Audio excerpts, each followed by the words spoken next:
ከሰሞኑ ለተገደለችው ወጣት ለምን እንዴት ተገድላ ተገኘች? የሞተችበትን እንትኑ አላሳዩንም። አባዲና መጥቶ አነሳት። ጳውሎስ ሲደር ነው ያየነው። በነጋ ሄርና ሬሳ ጳውሎስ ነው ያገኘው። በቃ እንትኖች ሲያሳዩን ዝም ብለን ትንሽ የተወሰነ ፊዚካል አናዩን።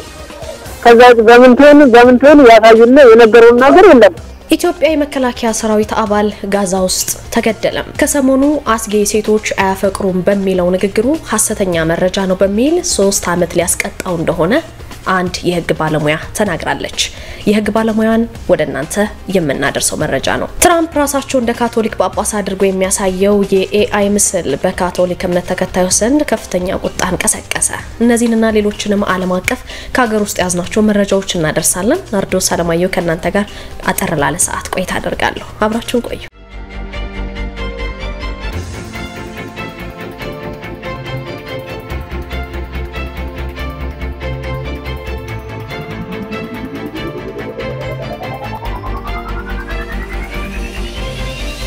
ሃይማኖት ደስታው ትባላለች። የሁለት ሴቶች ልጆች እናት ናት።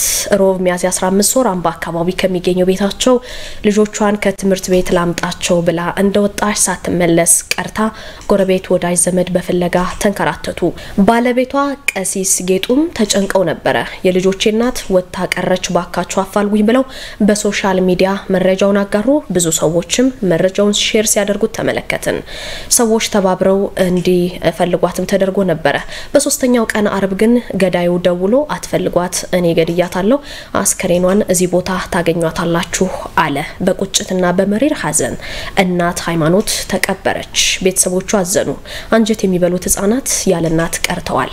ወንጀለኛውን ለመያዝ ደግሞ ፖሊስ በከፍተኛ ጥረት ላይ ይገኛል። አሃዱ ምንድነው የተፈጠረው? እውነቱ እንዴት ነው ብለን ወደ ቤተሰቦቿ ደወል አድርገን ነበር። ምን ተፈጠረ ብለን ጠይቀናል። ከቤተሰቦቿ ያገኘነውን ቃል በቃል ወደ እናንተ እናደርስ። ፈንታ ተመስገን ይባላል። አጎቷ ነኝ። የተከሰተው ነገር ከልጅ 6 ሰዓት ሮብ ዕለት ጠፋችን።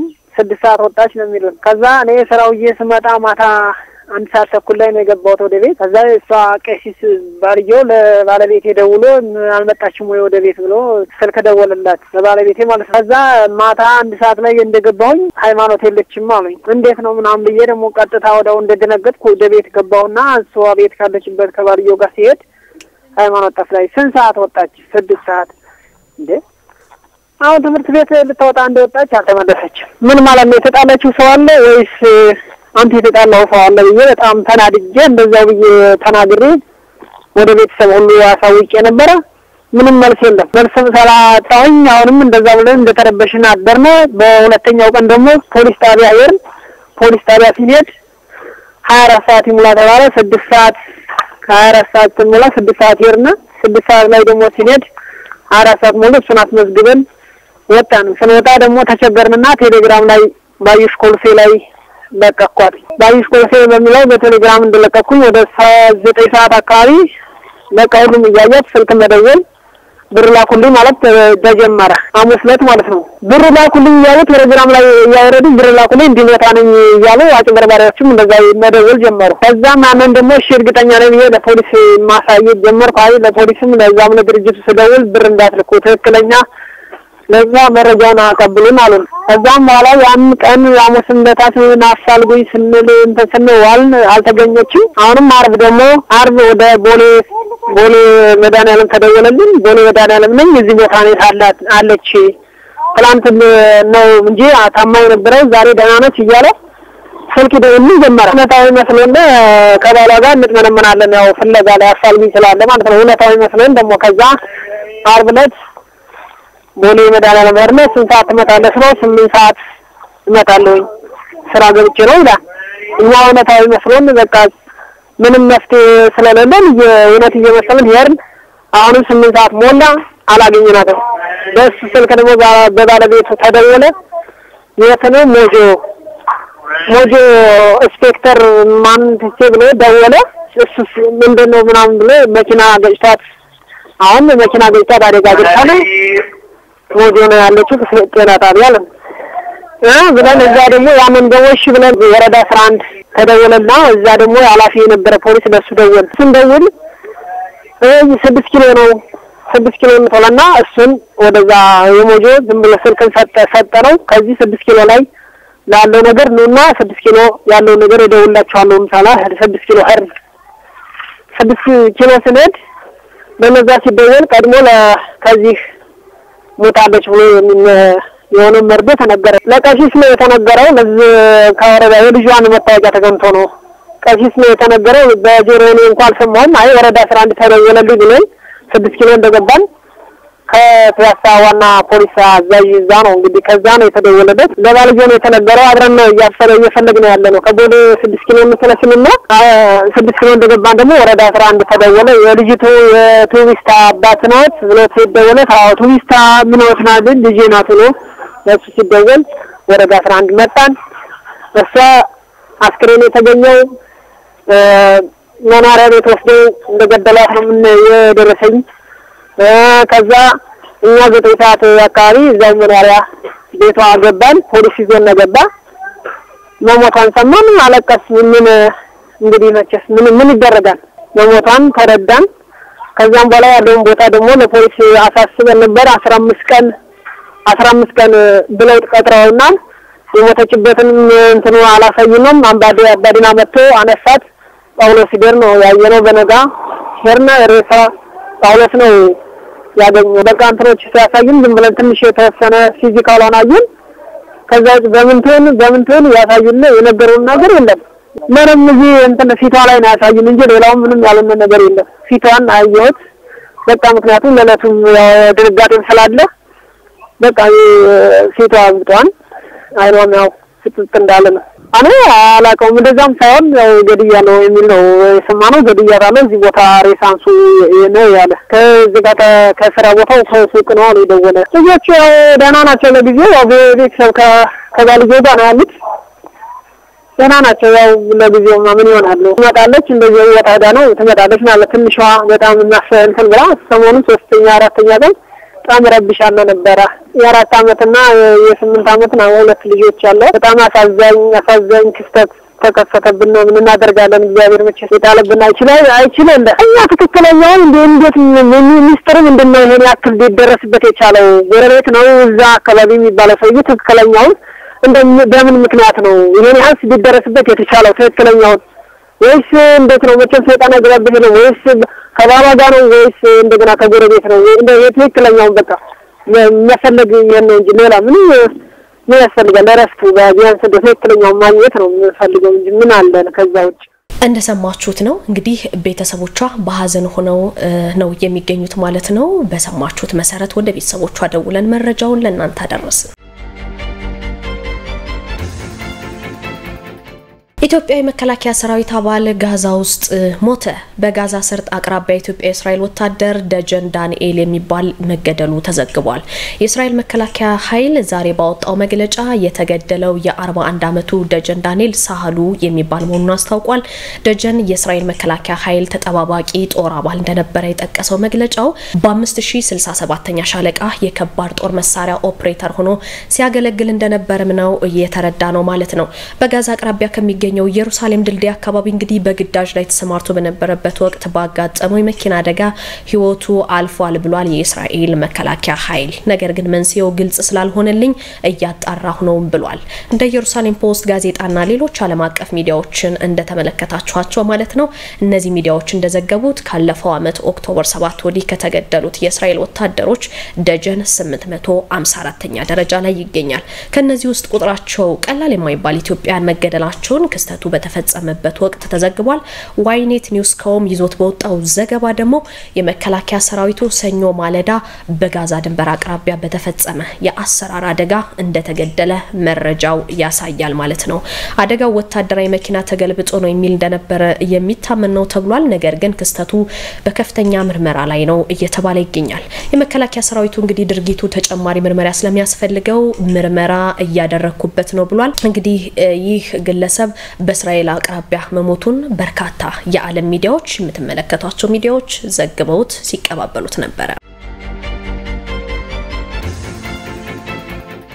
ወደ ሌላኛው መረጃችን አለፍን ከሰሞኑ አስጌ ሴቶች አያፈቅሩም ሴቶች በፍጹም ሊያፈቅሩ አይችሉም በሚለው ንግግሩ ሐሰተኛ መረጃ በሚል 3 አመት ሊያስቀጣው እንደሚችል እየተነገረ ነው ይሄንን ያለችው እውቋ የህግ ባለሙያና ጠበቃ ወይዘሮ ሰብል አሰፋ ከ5000 ሴቶች በአንድ ሳጥን ውስጥ ከቶ ሁሉም አንድ ናቸው የሚለው ድምዳሜ እጅግ የተሳሳተ መሆኑን ጠበቃ ሰብል አሰፋ በራሷ ገጽ ተናግራለች ሴቶች በእምነት በባህል በእድሜ በትምህርት ያገባ ያላገባ የተማረ ያልተማረ በሚልና በሌሎችም የተለያዩ ሁኔታዎች ውስጥ ነው ያለ አንድ ናቸው ማለት ሐሰተኛ መረጃ በማሰራጨት የሚያስከስስ እንደሆነ ጠበቃዋ ተጠቁማለች ማለት ነው በሁለተኛ ደረጃ እውቅናውንና ተደማጭነቱን ተጠቅሞ ደግሞ ከ5000 በላይ ተከታይ ባለው ገጹ ላይ ሴቶች በፍጹም ሰው አያፈቅሩም ብሎ በማሰራጨቱ በተለይ ነገሩን ማገናዘብ በቅጡ በማይችሉት የበለጠ ሴቶች ላይ መድሎ እንደሚፈጸምባቸው ይህ ጉዳይ የማይመለከታቸው ወይም የሚያፈቅሩ ሴቶችን ደግሞ እንደሚያስቆጣ እንዳያፈቅሩ የሚያደርግ በጥርጣሬ ወንዶችን እንዳዩ የሚያደርግ በመሆኑ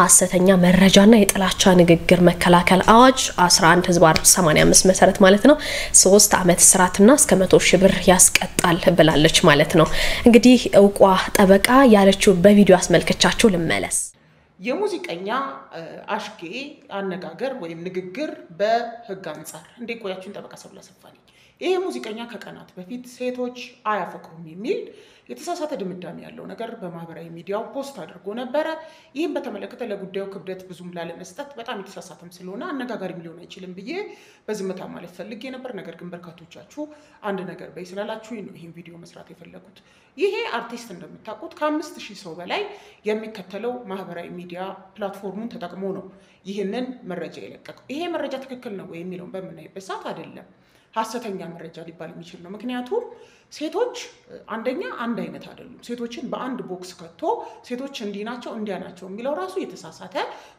ሄስቲ ጀነራላይዜሽን የያዘ ፈላሽስ የሆነ ንግግር ነው ሴቶች በማንነታቸው በትምህርት ደረጃቸው በአመጣጣቸው በእምነት በባህል በተለያየ ነገር ይለያያሉ ያገቡ ያላገቡ የሚያፈቅሩ ማያፈቅሩ ይለያያሉ ሁለተኛ በዓለም አቀፍ ደረጃ የተሰሩ ጥናቶችን ነው ለዚህ መነሻ ማድረግ የሚገባው በመናይበት ሰዓት በዓለም አቀፍ ደረጃ የትኛው ጾታ ነው የሚያፈቅረው የሚል ክርክር ተነስቶ ያቀም ምክንያቱም ሰው በመሆኑ ወንድም ሴትም ያፈቅራል አከራካሪ የሚሆኑ ብዙ ጊዜ የትኛው ጾታ ነው የበለጠ የሚያፈቅረው የሚለው ነው ይሄን በተመለከተ ደግሞ ራሱ አግባቢ ወይም አስማሚ ሆነ ኢንተርናሽናል ድምዳሜ ይላል የተወሰኑ ጥናቶች ሴቶች የበለጠ ሞር ላቪንግ ናቸው ይላሉ የተወሰኑት ወንዶች ስለሆነ ይሄ ንግግሩ ሐሰተኛ መረጃ ሊባል የሚችል ነው ሁለተኛ ሴቶችን በዚህ መልኩ አፍቃሪ አይደሉም ስታተስ ነው እንጂ ሰው አያፈቅሩም የሚለው የጥላቻ ንግግር ተደርጎ ሊወሰድ የሚችል ነው የጥላቻ ንግግር የሚባለው በዚህ ሰው የንግግር ምክንያት ለዛውም 5000 ሰው በላይ ሊያው እንደሚችል ያወቀ ተደማጭነቱን ተጠቅሞ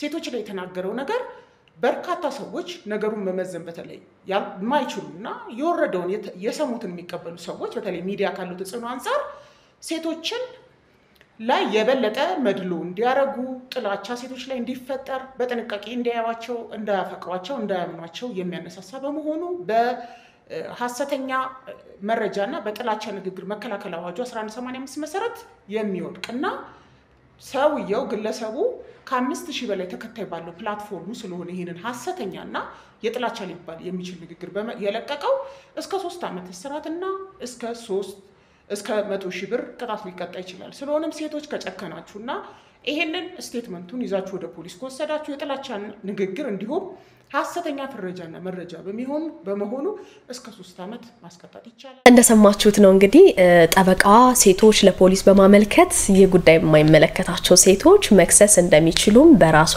የቲክቶክ ገጽ አስታውቃለች ብዙ ሴቶች ደግሞ በኮሜንት እየገቡ እንደዚህ አይነት አመለካከት በጅምላ ሴቶች መፈረጅ ስተት ነው ያሉም እየተመለከትናቸው ባንዳንድ ኮሜንቶች አሉ እንደ ህግ ሲታይ ግን ይሄን ይመስላል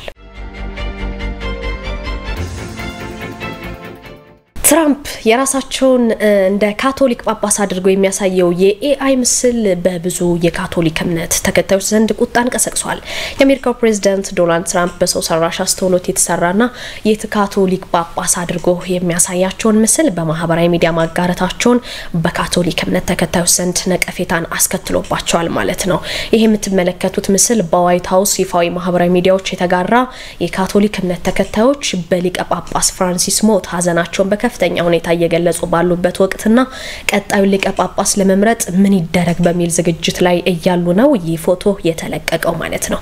እንግዲህ በኒውዮርክ የሚገኘው ካቶሊክ ጉባኤ ትራምፕ በእምነቱ ላይ የቀለዱ ነው ሲል ቅሬታውን ገልጾ ነበር። ይህ የማህበራዊ ሚዲያ ልጥፍ የተጋራው ዶናልድ ትራምፕ ለጋዜጠኞች ጳጳስ መሆን ፈልጋለሁ ብለው ከቀለዱ በኋላ ነው ማለት ነው።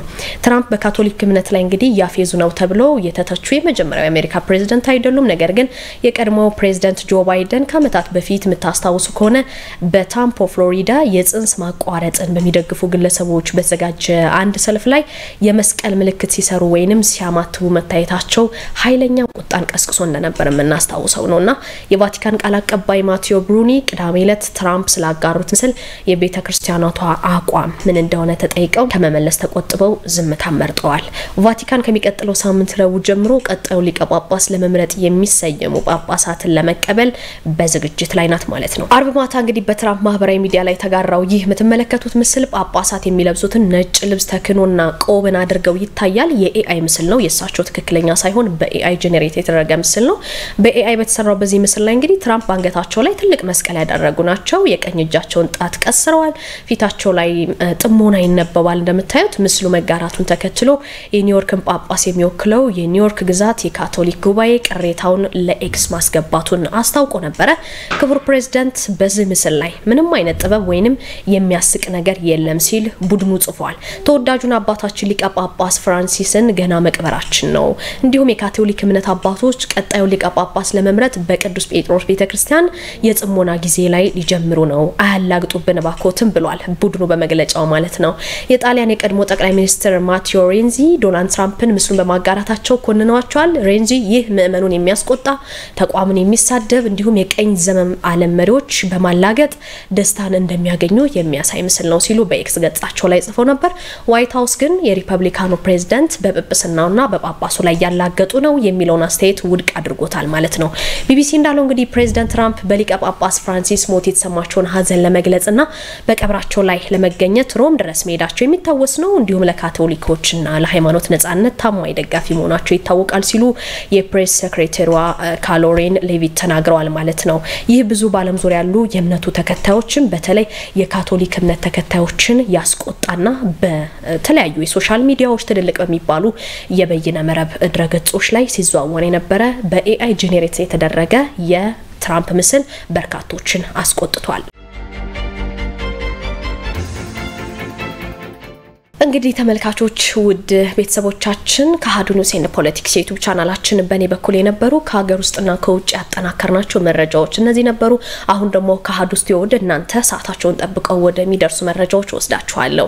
በኢትዮጵያ የአልኮል መመርመሪያ መሳሪያዎች እጥረት መኖሩ ስለመገለጹ፣ ባለ 5 ኮከብ ሆቴሎች ቁጥር አነስተኛ ነው ስለመባሉ፣ እንዲሁም የጎርፍና የረሃብ አደጋ ከፍተኛ ስጋት እየሆነብኝ ነው ማለቱን የሰሜን ወሎ ዞን አደጋ መከላከልና ምግብ ዋስትና ስለማስተዋወቁና ሌሎችንም ዜናዎች ሰብሰብ አድርጋ ከአሀዱ ስቱዲዮ ፍቅር ተቢተው ተጠብቃችኋለች። ወደ ባልደረባዬ ወስዳችኋለሁ። ልሳኑን ያስደመጥኩ ፍቅር ተቢተው አብረናችሁ ዘልቃለን። አንኳር ዘገባዎቹ ቀዳሚ ናቸው። ኢትዮጵያ የዓለም አቀፍ ንግድ ድርጅት አባል ባለመሆኗ ተጽዕኖ እንደሚኖረው ተገልጿል። የንግድና ቀጠናዊ ትስስር ሚኒስትር ዴኤታ አቶ ካሳሁን ጎፌ ኢትዮጵያ የዓለም አቀፍ ንግድ አባል ለመሆን ለ23 ዓመት ጥያቄ ስታቀርብ መቆየቷን ገልጸው ያለችበትን የንግድ ደረጃም 2% ብቻ መሆኑን ተናግረዋል።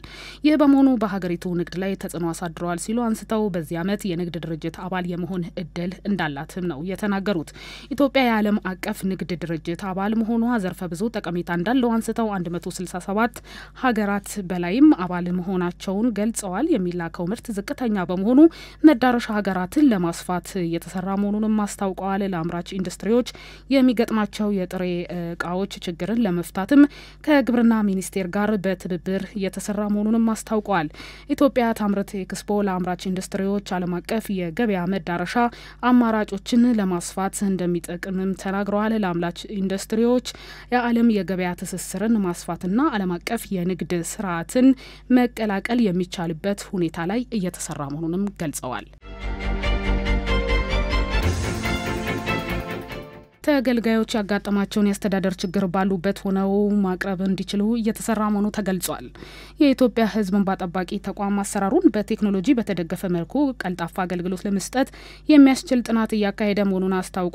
ተቋሙ የሚገጥመውን አስተዳደራዊ በደሎች ፈጣን ምላሽ እንዲያገኙ ጥረት እያደረገ መሆኑን የተቋሙ የሕዝብ ግንኙነትና የኮሙኒኬሽን ስራ አስፈጻሚ አንላይ ወርቄ ለአሃዱ ተናግረዋል።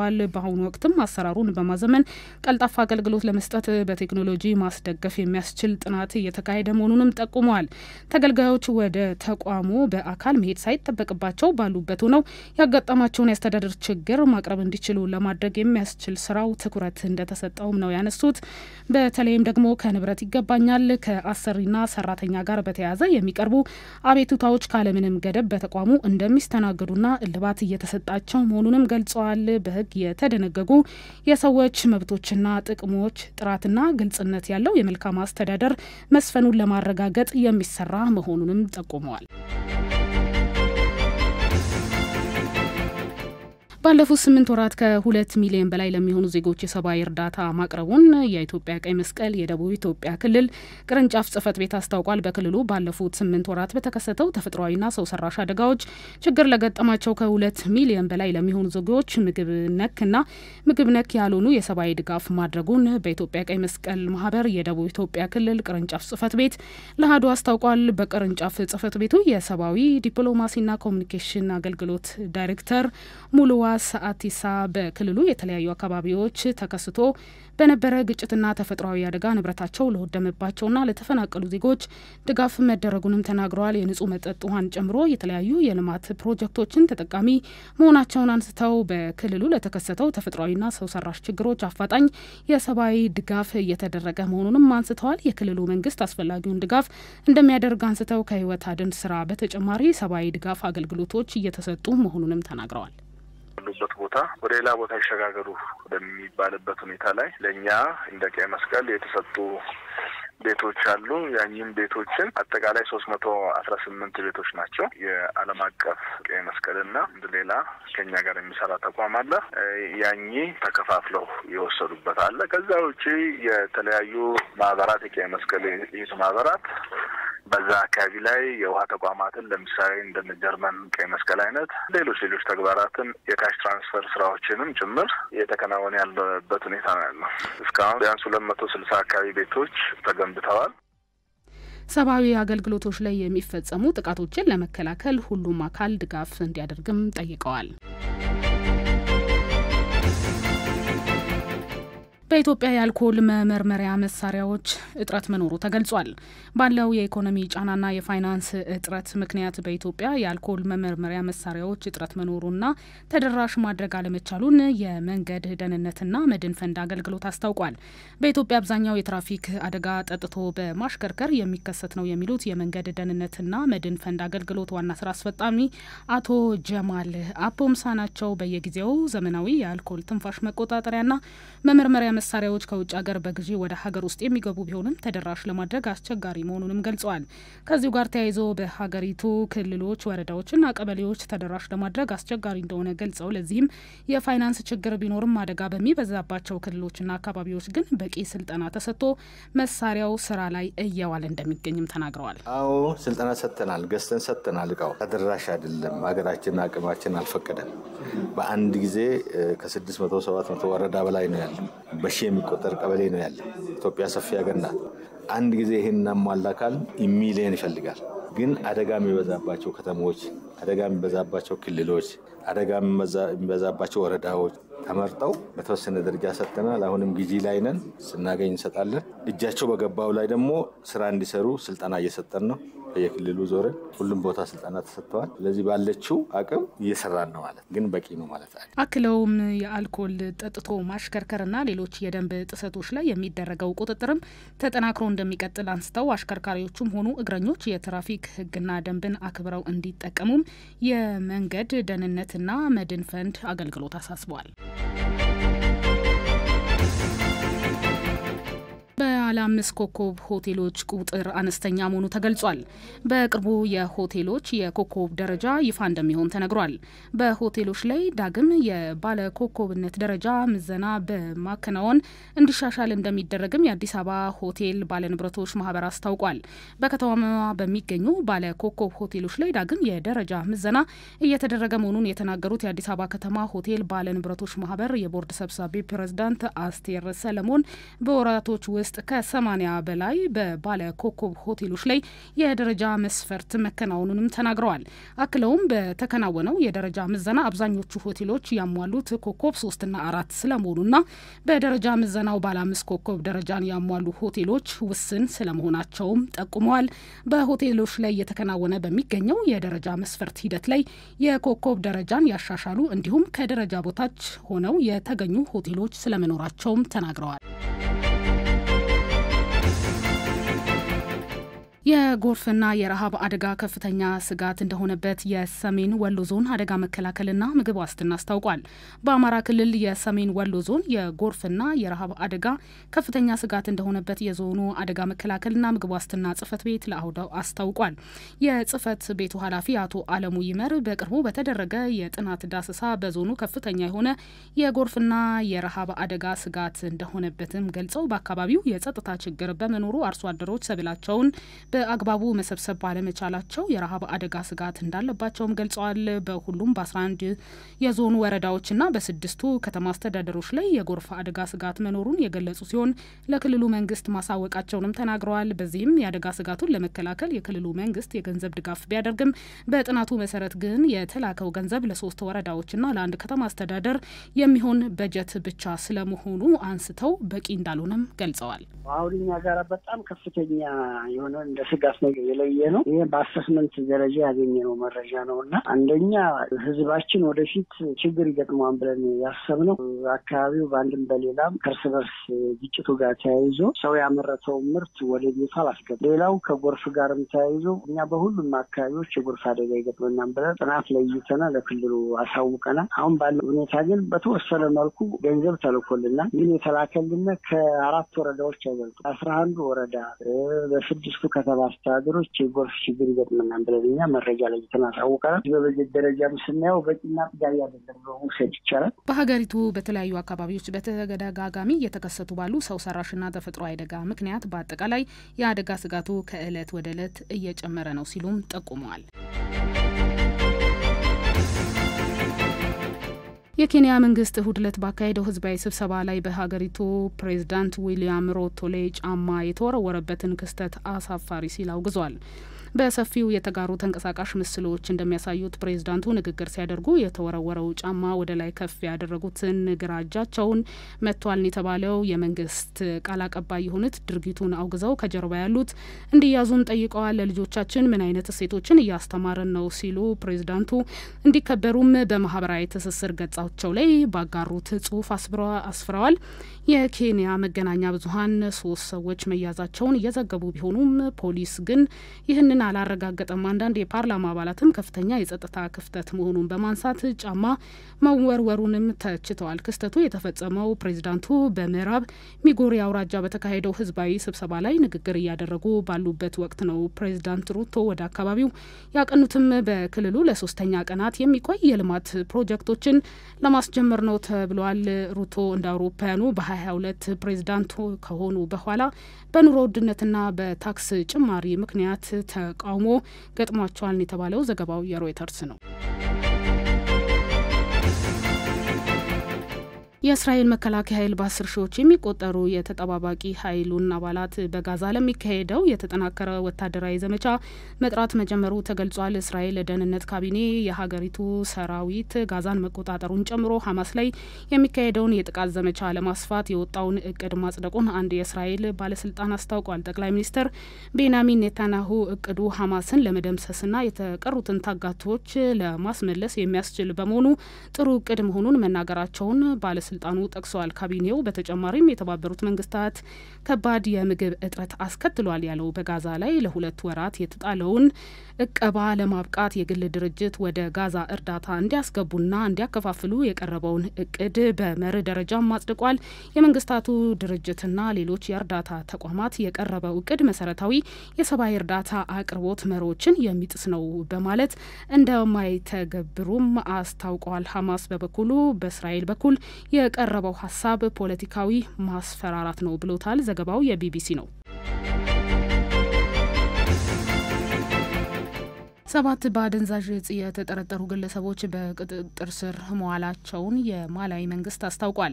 የማላዊ መንግስት ከአሜሪካ ጋር ባደረገው የጋራ የጸጥታ ዘመቻ ግንኙነት ያላቸውን 7 የአደንዛዥ እጽ አዘዋዋሪዎች በቁጥጥር ስር መዋሉን የሀገሪቱ የሀገር ውስጥ ደህንነት ሚኒስቴር አስታውቋል። ከተጠርጣሪዎቹ መካከል 6ቱ መያዛቸውን የተገለጸው 7ኛው ተጠርጣሪ የናይጄሪያ ዜግነት ያለው ሲሆን የተያዘውም የተቀሩትን 6ቱን ሲጠብቅ በአውሮፕላን ማረፊያ በቁጥጥር ስር መዋሉን ሚኒስቴሩ ገልጿል። ሀገሪቱ በተለይም ከምስራቅ አፍሪካ ወደ ደቡብ አፍሪካ የሚጓጓዙ የሄሮይን ጭነት መተላለፊያ ሆና ታገለግላለች ነው የተባለው። ዘገባው የአናዶሉ ነው። ህንድ በ10 ዓመት ውስጥ ለመጀመሪያ ጊዜ የሲቪል መከላከያ ልምምዶችን ጀምራለች። የህንድ የሀገር ውስጥ ሚኒስቴር በበርካታ ግዛቶች ጥቃት ሊከሰት ይችላል በሚል ውጤታማ የሲቪል መከላከያን ለማረጋገጥ የጸጥታ ልምምድ መጀመሯ ተገልጿል። ልምምዱ የተካሄደው ከሳምንታት በፊት በሚያዝያ ወር በካሽሚር የደረሰውን የሽብር ጥቃት ተከትሎ በህንድና በፓኪስታን መካከል ውጥረት አይሏል እየተባለ ባለበት ወቅት ነው። እርምጃዎቹ የአየር ወረራ ማስጠንቀቂያ መጠቀም፣ ሲቪሎችና ተማሪዎች የመከላከያ ሲቪል መከላከያ ፕሮቶኮሎችን ማሰልጠንና የአደጋ መጨናነቅ ሂደቶችን መተግበርን ያጠቃልላል ነው የተባለው። በባንግላዴሽ የነጻነት ትግል ውስጥ ከተጀመረበት ከ1971 ጀምሮ ለመጀመሪያ ጊዜ እንዲህ አይነት ልምምዶችን በህንድ ውስጥ እየተደረገ ነው ተብሏል። ዘገባው የአርቲ ኒውስ ነው። ከአሀዱ ኒውስ ኤንድ ፖለቲክስ ዩቲዩብ ቻናል ለእናንተ የመራረጥናቸው ትኩስ መረጃዎች እነዚህን ይመስሉ ነበር። ናርዶስ አለማየሁ ዜናዎቹን በመምራት አብሬያችሁ ቆይታ አደረኩኝ። በያላችሁበት እንደዚህ የሚል ቀን ይሁንላችሁ።